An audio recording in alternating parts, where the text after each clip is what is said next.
Bonjour, Père Aldaïr. Bonjour, Gabriel. Ça y est, c'est aujourd'hui que commence la neuvaine de l'Assomption au sanctuaire Notre-Dame-du-Cap. Et oui, cette année, une grande question nous accompagnera. M'entendez-vous? Pour les 9 prochains jours, nous découvrirons ce thème à travers le regard et l'expérience de différents prédicateurs. Pour ouvrir le bal, nous accueillons aujourd'hui le Père Luc Tardif, oblat de Marie Immaculée et recteur de ce sanctuaire depuis septembre 2024. Sa prédication s'appuiera sur les paroles de Marie. Faites tout ce qu'il vous dira. On vous attend également demain le 8 août au pavillon d'accueil pour notre 5 à 7 culturel. Et dès 19h dans les jardins du sanctuaire, après la célébration, une procession au flambeau. Pour plus de détails sur notre programmation, consultez notre site web. Bonne célébration et bonne bonne neuvaine!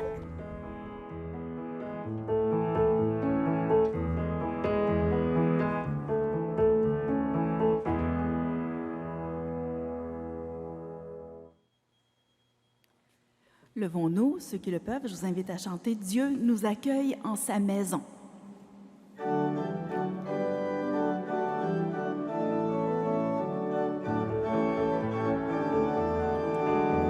Dieu nous accueille en sa maison, Dieu nous invite à son festin, jour d'allégresse et jour de joie.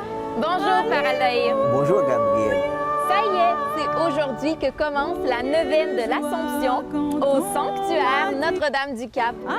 Et oui. Approchons-nous de sa maison, dans la cité du Dieu vivant. Dieu nous accueille en sa maison, Dieu nous invite à son festin, jour d'allégresse et jour de joie.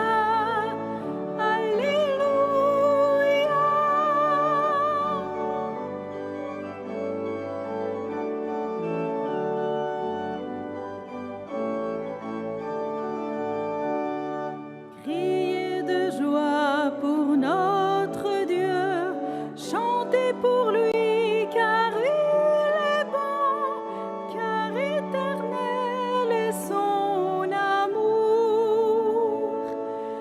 Dieu nous accueille en sa maison, Dieu nous invite à son festin, jour d'allégresse et jour de joie.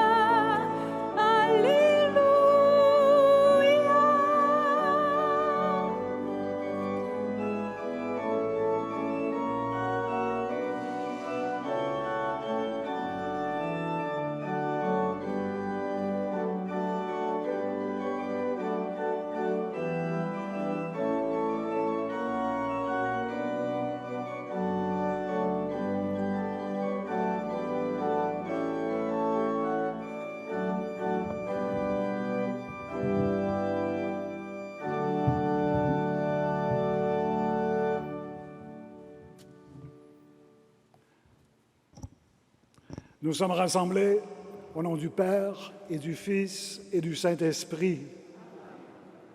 La grâce de Jésus, notre Seigneur, l'amour de Dieu le Père et la communion de l'Esprit soient avec vous. Et avec votre esprit. Aujourd'hui, nous accueillons le Père Luc Tardif, missionnaire oblat de Marie Immaculée, originaire des cantons de l'Est. Après des études universitaires en droit et être devenu avocat, il est entré chez les Oblats en 1976. Ordonné prêtre le 11 septembre 1982, après des études en spiritualité à Rome, il a travaillé en mission jeunesse, en éducation populaire du Centre Saint-Pierre à Montréal. Puis, après des études à Boston, il est devenu recteur de séminaire et professeur de théologie à l'Université Saint-Paul à Ottawa de 1996 à 2011. Puis il a été provincial des Oblats de 2011 à 2023. Il est actuellement recteur du sanctuaire Notre-Dame du Cap depuis 2 ans, depuis septembre 2024.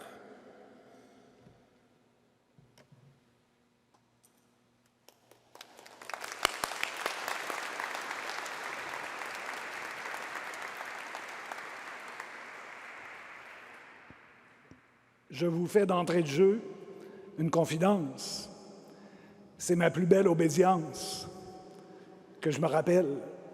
Grâce à vous qui êtes là, nous cheminons ensemble. Aujourd'hui, nous avons ce privilège d'être pèlerins au cours de cette neuvaine. Nous commençons un itinéraire, un cheminement spirituel. C'est une expérience. Vous pouvez vous asseoir.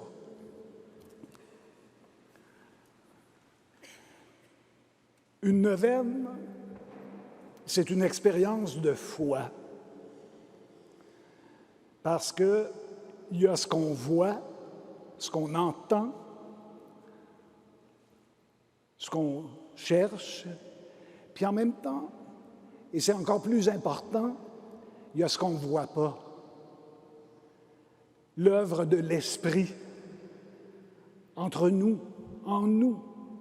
Alors, notre première responsabilité pour participer à une neuvaine, c'est de regarder, de contempler, d'écouter, puis en même temps, de vivre de l'intérieur, dans la foi. La foi nous permet de passer du visible à l'invisible, de telle sorte que nous sommes tous ici jeunes, des enfants de Dieu, des frères et sœurs en humanité, dans le corps du Christ. Oui, c'est une expérience de foi. C'est aussi une expérience d'Église. Nous sommes solidaires de toute l'Église, de toute la communion des saints. Et là, je nous rappelle de fermer vos cellulaires. C'est une expérience d'Église. Vous savez, ça fait des mois qu'on se prépare. Puis, quand va arriver le 16, où certains vont dire un gros succès, ordinaire, long, etc. L'important d'une neuvaine, ce n'est pas le succès, ce n'est pas les performances, mais c'est l'esprit. Nous prions pour que cette neuvaine soit pour nous tous une Pentecôte. Une Pentecôte qui réveille l'esprit, non seulement dans nos cœurs, mais dans nos communautés, dans nos milieux de vie. Oui, prions Marie ensemble tout au long de cette neuvaine pour que vraiment ce soit une nouvelle Pentecôte pour l'Église d'ici, pour nos familles. Oui, cette neuvaine, c'est un rendez-vous que Dieu nous donne. Et votre présence cet après-midi est un signe que vous répondez à l'appel, que nous sommes ensemble au rendez-vous. Au cours de cette neuvaine, nous allons vivre constamment, de manière renouvelée, 3 mouvements. Les 3 mouvements de la vie spirituelle qui font de nous des adultes dans la foi. Le premier mouvement, c'est l'action de grâce, c'est la gratitude, c'est la reconnaissance, c'est la louange. Parce que le Dieu qui nous rassemble, c'est un Dieu créateur, créateur de beauté, créateur de bonté, créateur de bienveillance. Alors, que le courant de fond de toute notre neuvaine soit vraiment d'être ensemble, un cœur, reconnaissant, débordant de gratitude. C'est le premier mouvement. Le deuxième mouvement, et ça fait partie de la vie d'un pèlerin, ça fait partie de la vie d'un chrétien, c'est la miséricorde. Nous avons tous besoin de pardon, de guérison, de réconciliation. Et c'est pourquoi maintenant, nous chantons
que Dieu Tout-Puissant nous fasse miséricorde, qu'il nous pardonne nos péchés et nous conduise à la vie éternelle.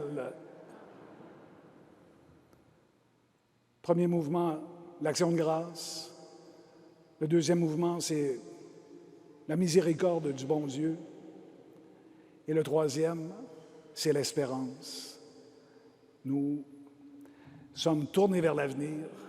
Nous chantons notre espérance et nous glorifions, nous rendons grâce, nous glorifions Dieu à l'œuvre dans ce monde. Chantons la gloire de Dieu. C'est au numéro 95 dans les livrets rouges, 9-5, gloire à Dieu, 95.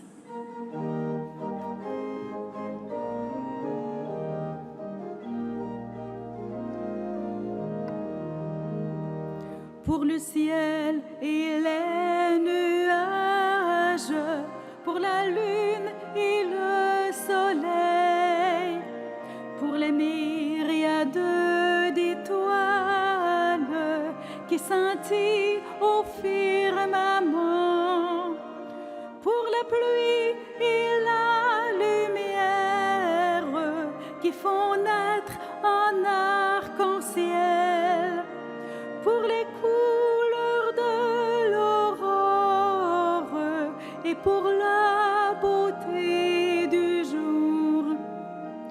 Gloire à Dieu par le chant du monde, l'univers nous chante son nom.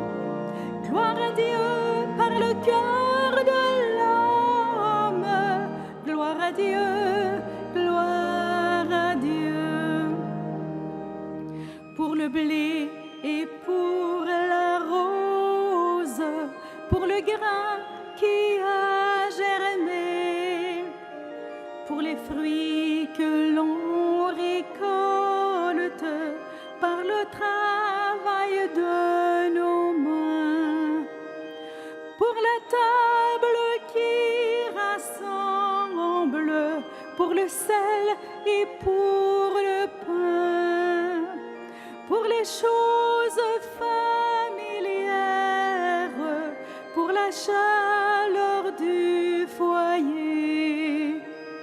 Gloire à Dieu par le chant du monde, l'univers nous chante son nom. Gloire à Dieu par le cœur de l'homme, gloire à Dieu, gloire à Dieu.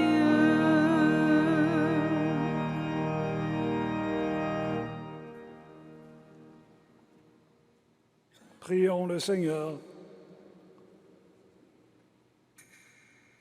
Dans ta sagesse admirable, Père très saint, tu as voulu que la Vierge Marie, mère de Jésus, sois présente au mystère de notre salut.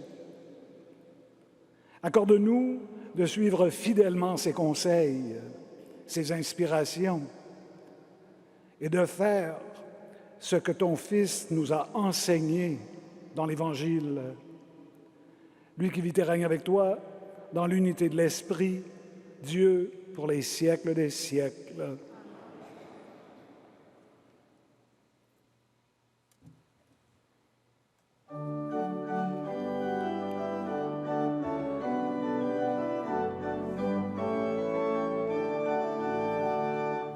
Alléluia, Alléluia, Alléluia.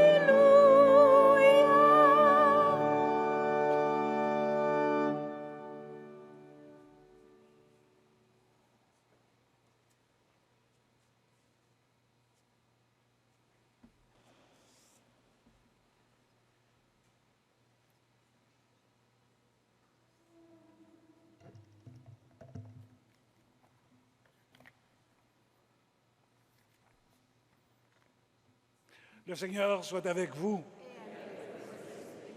Évangile de Jésus le Christ, selon saint Jean.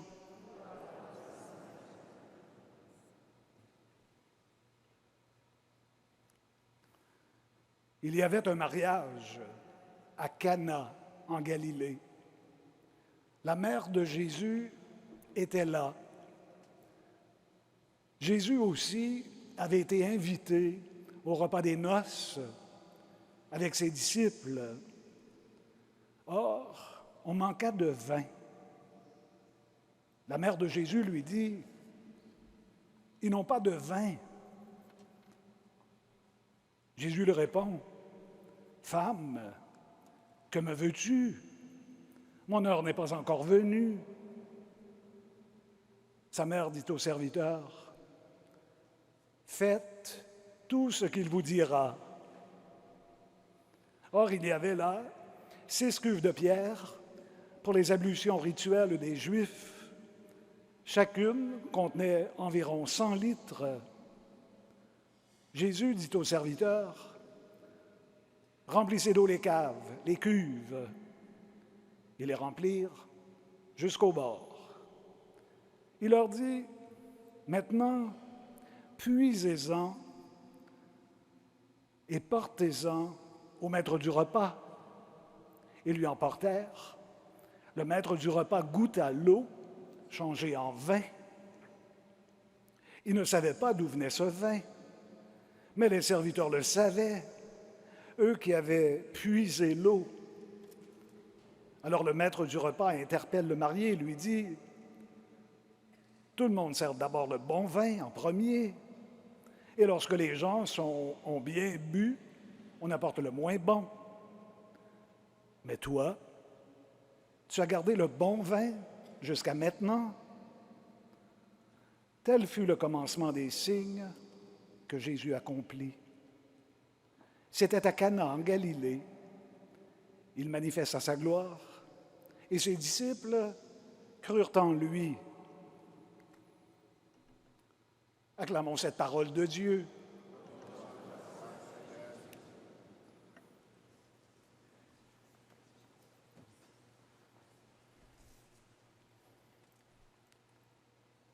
Chers amis, nous sommes au début de la neuvaine. Nous commençons.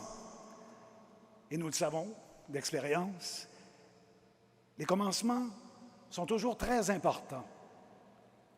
Nous commençons la neuvaine et nous commençons l'évangile de Jean. Tel fut le commencement des signes que Jésus accomplit. Nous sommes dans le commencement de l'évangile de Jean et nous sommes invités à célébrer les noces de Cana, un mystère lumineux. Il y a les mystères joyeux, douloureux, glorieux, lumineux.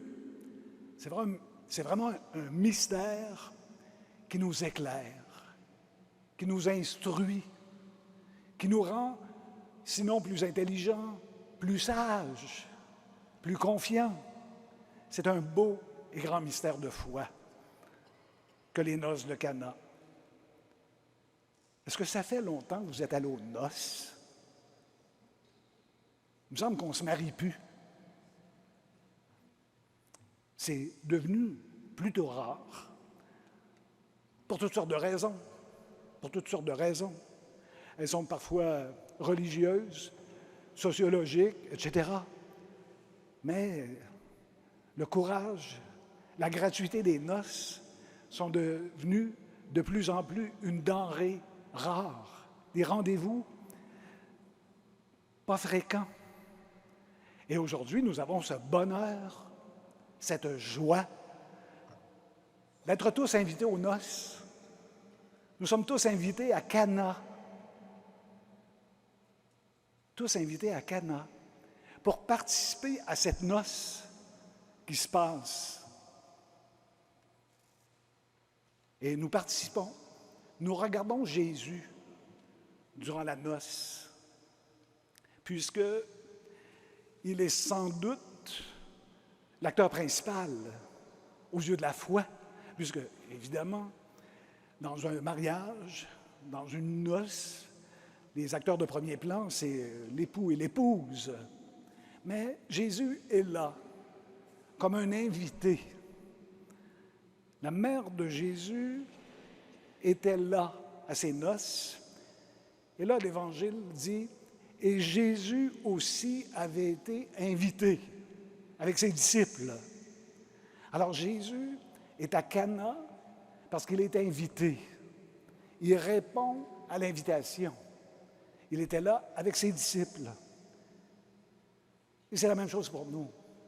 Jésus, nous apprenons que Jésus, quand il est invité, il répond. Il répond aux invitations. Parfois, on reçoit, il y a très longtemps, on recevait des billets d'invitation pour des noces, RSVP, s'il vous plaît. Jésus répond. Il est là avec ses disciples. Et qu'est-ce que nous apprenons de lui à ces noces-là? Premièrement, il est discret. Il est très présent, mais discret. Il est attentif. Il est à l'écoute. Il entend sa mère. Ils n'ont plus de vin. Et Jésus répond, « Femme, que me veux-tu?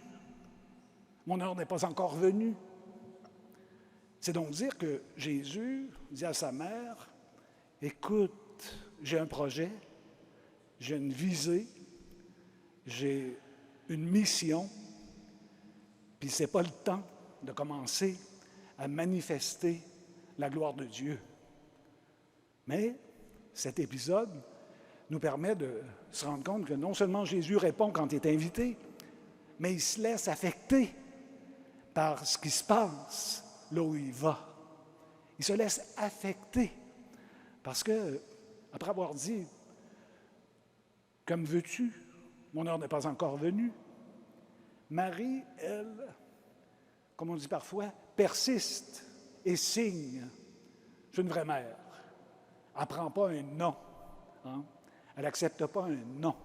Elle dit « Faites tout ce qu'il vous dira ». Elle ne lui dit pas de quoi faire. « Faites tout ce qu'il vous dira ». Ça, c'est Marie. Hein? Marie qui a les yeux grands ouverts, elle aussi, comme Jésus, aux noces. Se peut-il que chaque fois qu'on invite le Christ vivant dans nos milieux, il réponde? Chaque fois que nous invitons Marie dans nos situations de vie, elle répond. Non seulement elle répond, mais elle agit, elle s'exprime, elle plaide auprès de Jésus, toujours présent. Alors, et c'est là que Jésus se laisse affecter et se convertit en quelque sorte. Il se convertit en quelque sorte. Remplissez ces cuves. Jésus se convertit et il dit aux serviteurs, remplissez d'eau les cuves et les remplir jusqu'au bord. Et c'est là que le miracle s'opère, que l'eau est changée en vin.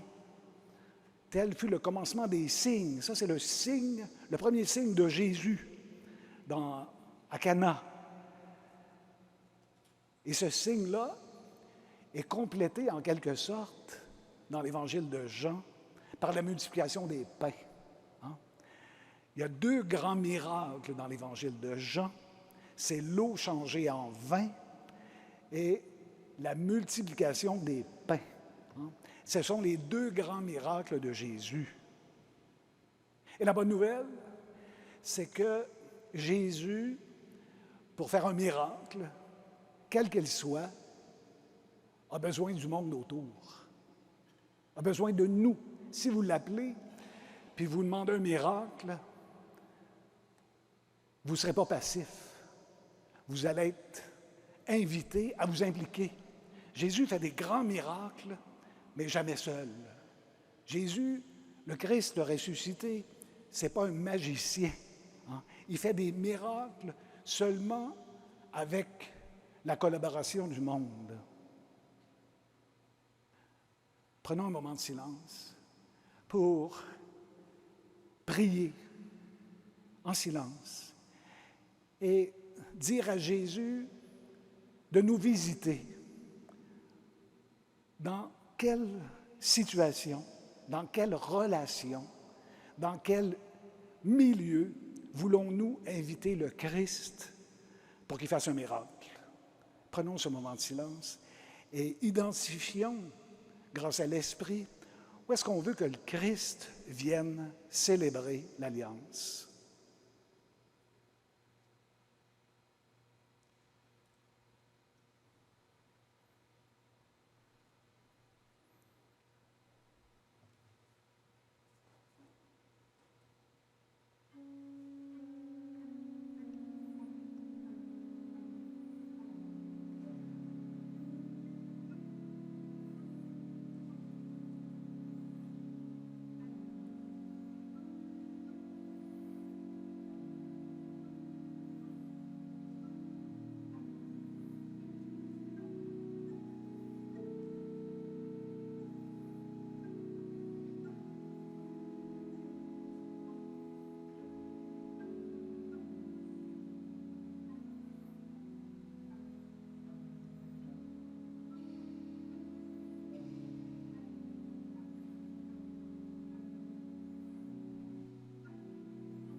Durant cette neuvaine, de temps en temps, arrêtons-nous pour inviter le Christ à s'asseoir à notre table, à participer à nos drames, à nos souffrances, à nos espérances.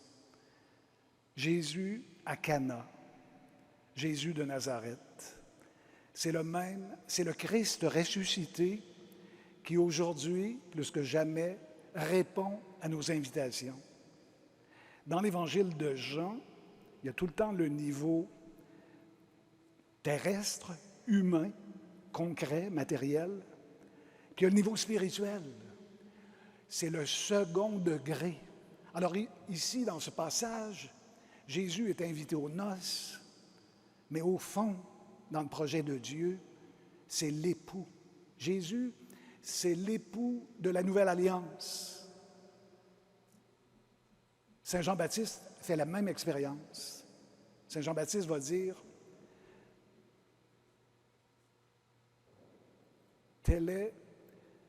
voici l'époux. L'ami de l'époux qui est là et qui l'entend est ravi de joie la voix de l'époux. Telle est ma joie et elle est complète. Il faut que lui grandisse et que moi je diminue. Alors, Jésus, c'est le nouvel époux de l'humanité. Et la visée, c'est de refaire alliance, de refaire alliance. Nous tous, nous sommes invités à célébrer les noces avec le Christ, entre l'Église et le Christ vivant, ressuscité. Nous sommes tous en sa compagnie. Et les noces dans la foi se prolongent. Nous avons ce privilège d'aller aux noces plus souvent qu'on pense.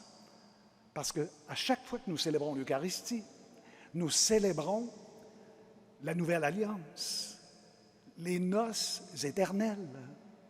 Tout à l'heure, on va dire « Heureux les invités au repas des noces de l'agneau ». Chaque fois que nous participons à l'Eucharistie, nous célébrons la nouvelle alliance éternelle. Ce sont les noces de l'agneau que nous célébrons avec le Christ. Un mot maintenant sur Marie à Cana. Marie, elle est comme Jésus au fond. Elle est pleinement présente. Elle est attentive. Elle est audacieuse.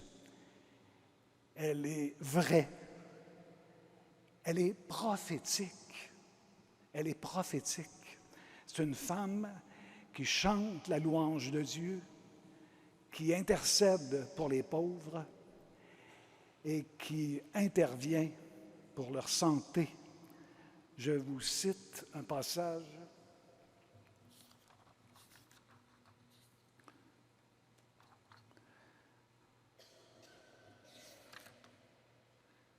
La Vierge Marie, c'est le pape Léon qui parle.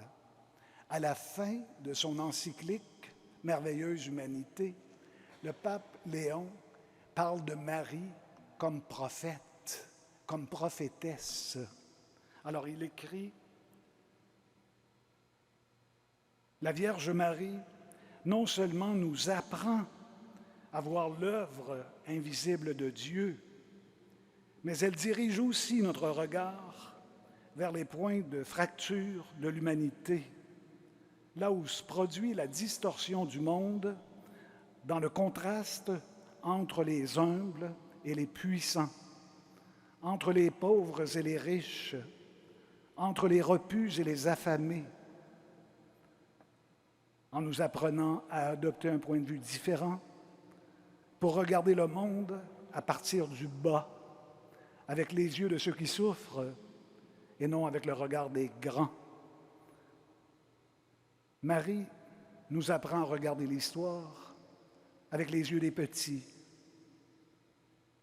Marie nous apprend à interpréter les événements de l'histoire du point de vue de la veuve, de l'orphelin, de l'étranger. Ainsi, la Vierge Marie devient poétesse et prophétesse de la rédemption, car de ses lèvres jaillit l'hymne le plus puissant et le plus novateur qui ait jamais été prononcé, le Magnificat. Et le pape Léon de poursuivre, avec la même foi que Marie, devenons des tisseurs d'espérance dans notre monde, en partageant ce que nous sommes et ce que nous avons, afin que la présence de Jésus grandisse au milieu de nous et que son royaume prenne forme. En conclusion, Jésus présent, l'époux, l'épouse, Marie, il y a deux autres groupes d'acteurs aux noces de Cana, les serviteurs et les disciples. Et ça, c'est notre identité à nous. C'est notre mission à nous, les serviteurs, pour collaborer avec le Christ. Les serviteurs font tout ce que le Christ leur dit à l'invitation de Marie. Faites tout ce qu'il vous dira. Nous sommes des serviteurs, des servantes. C'est la posture par excellence pour reconnaître la présence de Dieu.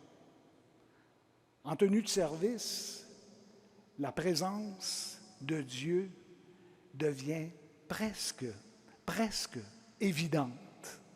Alors, les serviteurs, c'est notre identité. Et notre mission, c'est comme les disciples.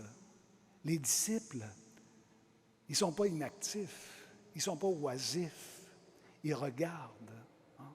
Tel fut le commencement des signes, dit-on, et il manifesta sa gloire et ses disciples crurent en lui. En d'autres mots, ils commencent à reconnaître Jésus comme le Sauveur, comme le Christ. Ils sont attentifs au point de vivre une expérience de foi, de reconnaissance. Reconnaissance de la présence de Dieu en Jésus et de la puissance qui l'anime, qui l'habite pour changer cette eau en vin. Rendons grâce à Dieu qui nous invite à prolonger la joie des noces au cœur même de tout ce que nous vivons et confions tous nos amours à la Vierge Marie en ce début de neuvaine.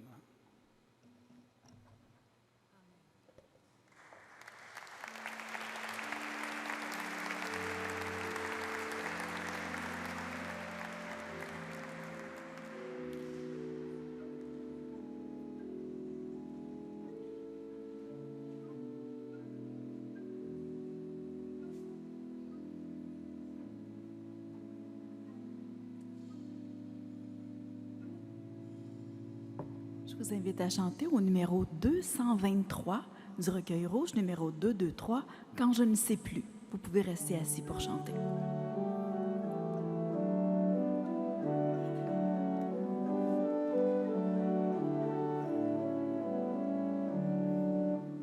Quand je ne sais plus trouver les mots, Marie, pour réveiller le cœur de Dieu, je reprends ceux de Gabriel et puis j'entends monter l'écho qui de ton cœur va jusqu'au ciel. Je vous salue Marie, comblée de grâce. Je vous salue Marie, comblée de grâce.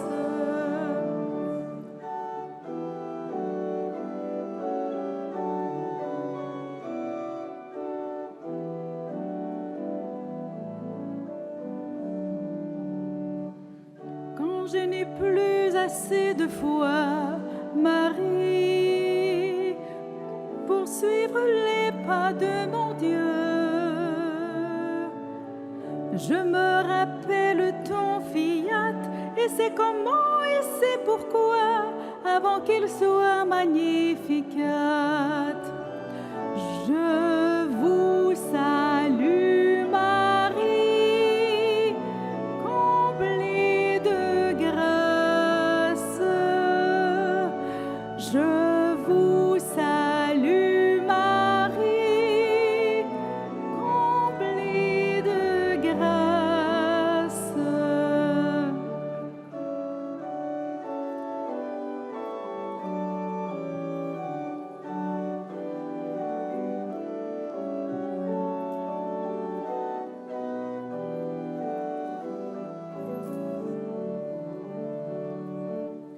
Quand je n'éprouve plus de joie, Marie, apportez le nom de mon Dieu. Je me souviens que tu es dit, faites tout ce qu'il vous dira, et le bon vin vous surprendra.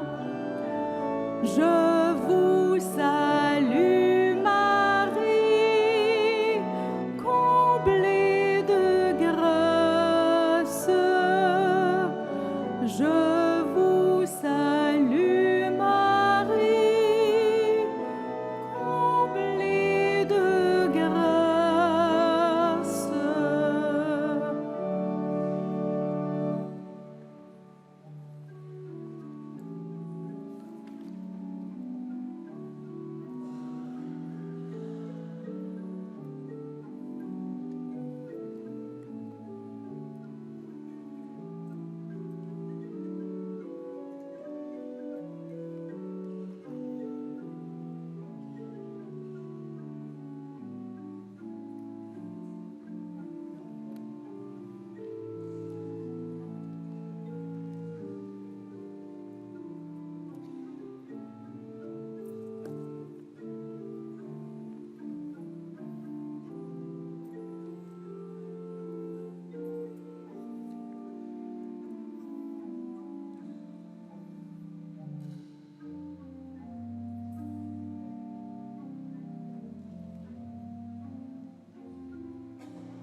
Tu es béni, Seigneur, Dieu de l'univers.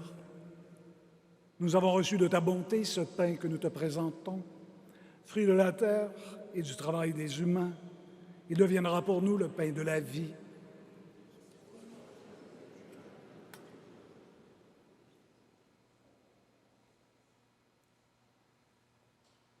Tu es béni, Seigneur, Dieu de l'univers. Nous avons reçu de ta bonté ce vin que nous te présentons, fruit de la terre, de la vigne et du travail des humains. Il deviendra pour nous le vin du royaume éternel.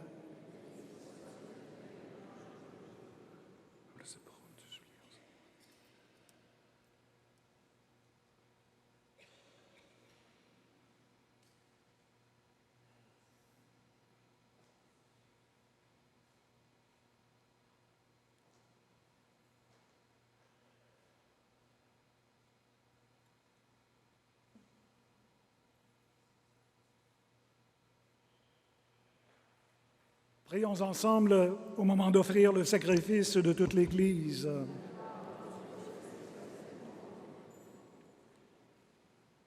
Nous t'en prions, Seigneur. Accueille les présents des personnes qui te servent, des personnes qui t'écoutent. Et puisqu'elles s'offrent elles-mêmes en sacrifice spirituel, répands toujours sur elles la véritable humilité, l'obéissance et la paix par le Christ notre Seigneur. Le Seigneur soit avec vous. Et avec votre esprit, Élevons notre cœur. retournons vers le Seigneur. Rendons grâce au Seigneur notre Dieu. Cela est juste et bon.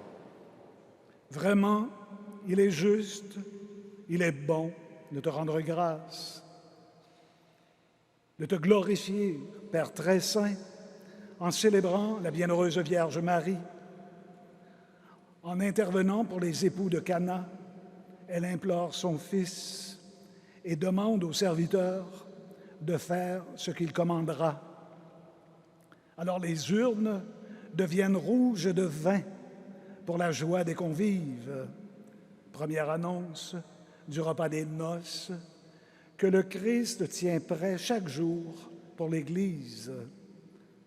Ce signe merveilleux annonce la venue des temps messianiques, prélude à l'effusion de l'Esprit Saint, mais surtout, il laisse entrevoir l'heure mystérieuse où le Christ, dans sa passion, livrera sa vie sur la croix pour l'Église, son épouse. C'est par lui que les anges, assemblés devant toi, adorent ta gloire. À leur hymne de louange, laisse-nous joindre nos voix pour chanter et proclamer. Au numéro 254 du recueil rouge, 254, et nous chanterons l'anamnèse également.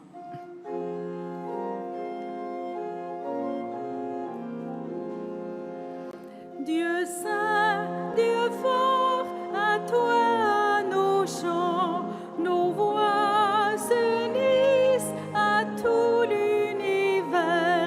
Béni sois-tu pour celui qui vient, béni sois-tu. Alléluia, Alléluia, Alléluia.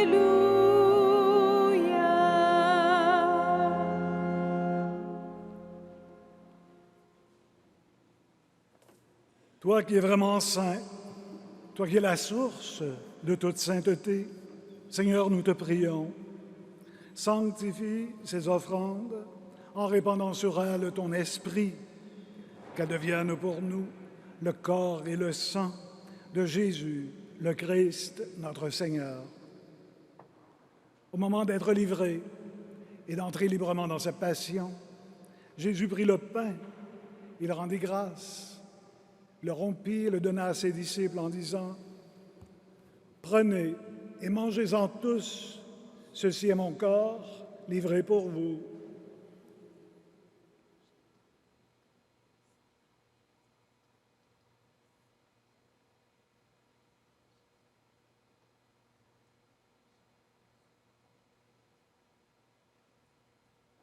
De même, à la fin du repas, Jésus prit la coupe. De nouveau, il rendit grâce. et la donna à ses disciples en disant, « Prenez et buvez-en tous, car ceci est la coupe de mon sang, le sang de l'alliance nouvelle et éternelle, qui sera versé pour vous et pour la multitude en rémission des péchés.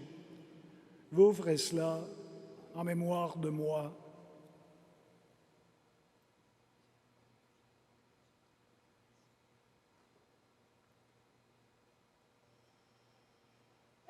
Au numéro 254.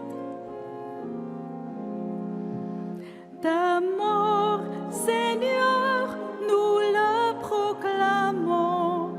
Ta vie, Seigneur, nous la célébrons. Et ta venue, nous l'attendons.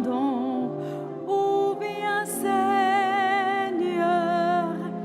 Alléluia,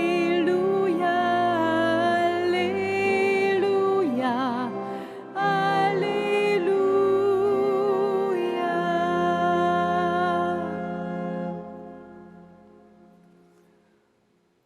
En faisant ainsi mémoire de la mort et de la résurrection de ton Fils, nous t'offrons, Seigneur, le pain de la vie et la coupe du salut, et nous te rendons grâce, car tu nous as estimés dignes de nous tenir devant toi pour te servir.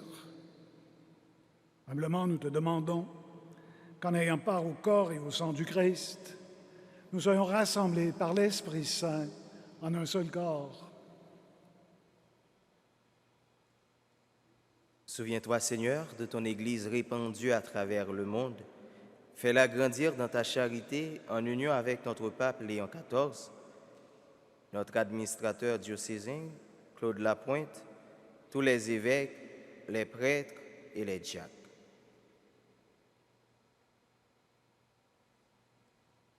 Souviens-toi aussi de nos frères et sœurs qui se sont endormis dans l'espérance de la résurrection. Et souviens-toi dans ta miséricorde de tous les défunts. Accueille-les dans ta lumière de ton visage. Et cet après-midi, nous prions en particulier pour les défunts des familles Beaulieu et Maillette. Sur nous tous, enfin, nous implorons ta bonté. Permets qu'avec la Vierge Marie, la bienheureuse Mère de Dieu, avec Saint Joseph, son époux, les apôtres, et tous les saints, toutes les saintes qui ont fait ta joie au long des âges, nous ayons part à la vie éternelle et que nous chantions ta louange et ta gloire par ton Fils bien-aimé, Jésus le Christ.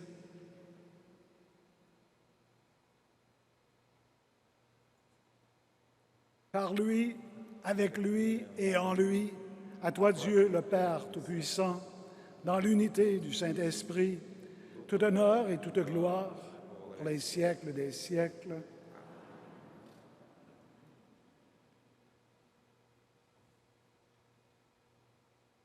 Unis à Marie, à tous les disciples du Christ, avec confiance nous prions, notre Père qui es aux cieux, que ton nom soit sanctifié, que ton règne vienne, que ta volonté soit faite sur la terre comme au ciel. Donne-nous aujourd'hui notre pain de ce jour.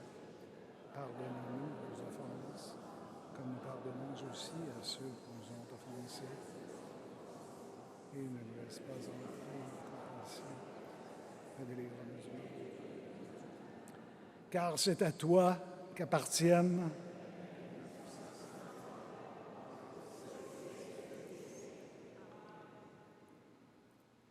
Seigneur Jésus-Christ, tu as dit à tes apôtres, « Je vous laisse la paix, je vous donne ma paix. Ne regarde pas nos péchés, mais la foi de ton Église. Pour que ta volonté s'accomplisse, donne-lui toujours cette paix et conduis-la vers l'unité parfaite, toi qui vis et règnes pour les siècles des siècles. Que la paix du Seigneur soit toujours avec vous. Échangeons un signe de paix. La paix du Christ. La paix du Christ. La paix du Christ.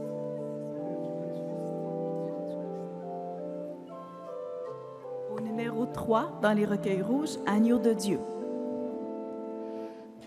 Agneau de Dieu, tu as ouvert le livre, tu es venu sécher nos larmes, tu donnes sens à notre vie. Agneau de Dieu, qui enlève le péché du monde, prends pitié de nous. Agneau de Dieu, tu rassembles les peuples comme les grains sur les collines viennent se fondre au même pain. Agneau de Dieu, qui enlève le péché du monde, donne-nous la paix.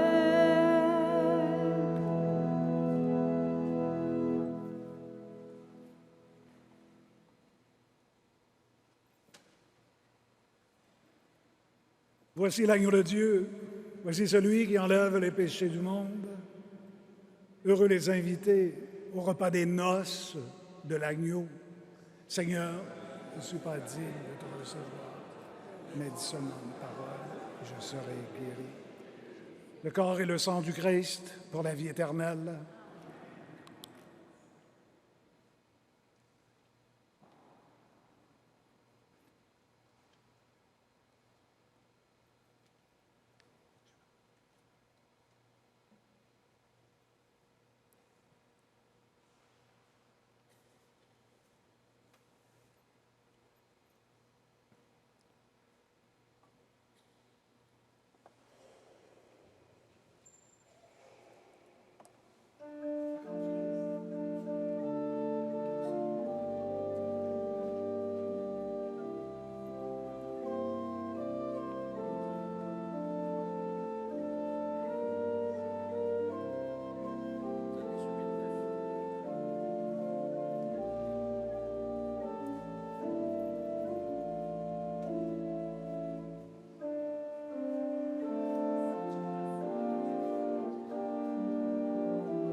Écoute la voix du Seigneur. Écoute la voix du Seigneur, prête l'oreille de ton cœur. Qui que tu sois, Dieu t'appelle. Qui que tu sois, il est ton Père. Toi qui aimes la vie, ô toi qui veux le bonheur, réponds en fidèle ouvrier de sa très douce volonté. Réponds en fidèle ouvrier de l'Évangile et de sa paix.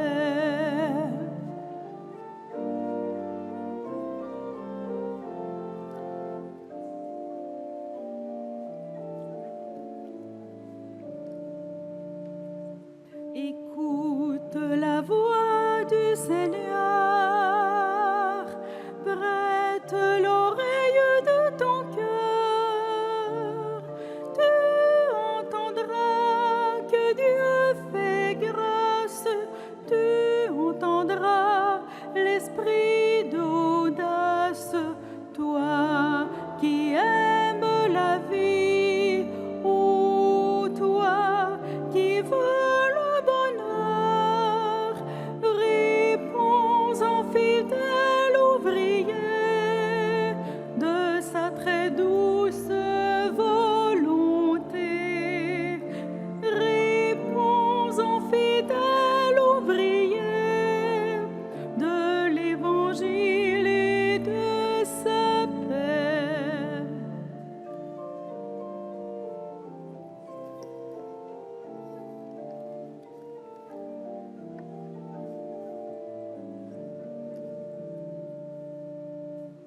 Écoute la voix du Seigneur, prête l'oreille de ton cœur. Tu entendras grandir l'Église, tu entendras sa paix promise, toi qui aimes la vie, ô toi qui veux le bonheur, réponds en fidèle ouvrier de l'Évangile et de sa paix. Réponds en fidèle ouvrier de l'Évangile et de sa paix.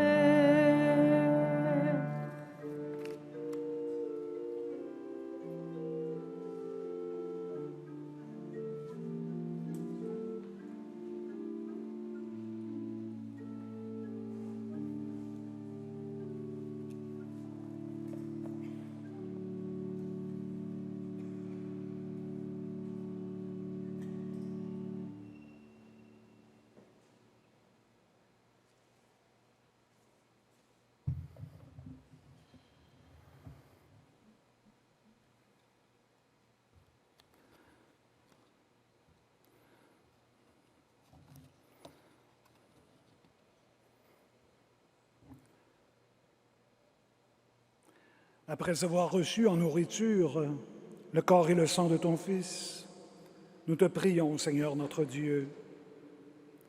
Fais que par notre communion au Christ dans la foi et notre communion aux besoins de l'Église, nous hâtions dans la concorde fraternelle, en compagnie de Marie, la venue de ton règne. Par Jésus le Christ, notre Seigneur. Un grand merci de votre participation. C'est un bon signe. Nous sommes tous prêts à célébrer dans la joie cette neuvaine, puisque c'est aussi le message des premiers signes de la puissance du Christ que de réveiller la joie dans son peuple. Nous saluons aussi toutes les personnes qui prient avec nous par le biais de la télévision et des réseaux sociaux. Le Seigneur soit avec vous. Que Dieu Tout-Puissant vous bénisse, le Père et le Fils et le Saint-Esprit. Allez dans la paix du Christ. Chantons un dernier chant à Marie au numéro 191, aux Vierges de l'Écoute numéro 191.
Merci de votre participation. Bonne fin de journée.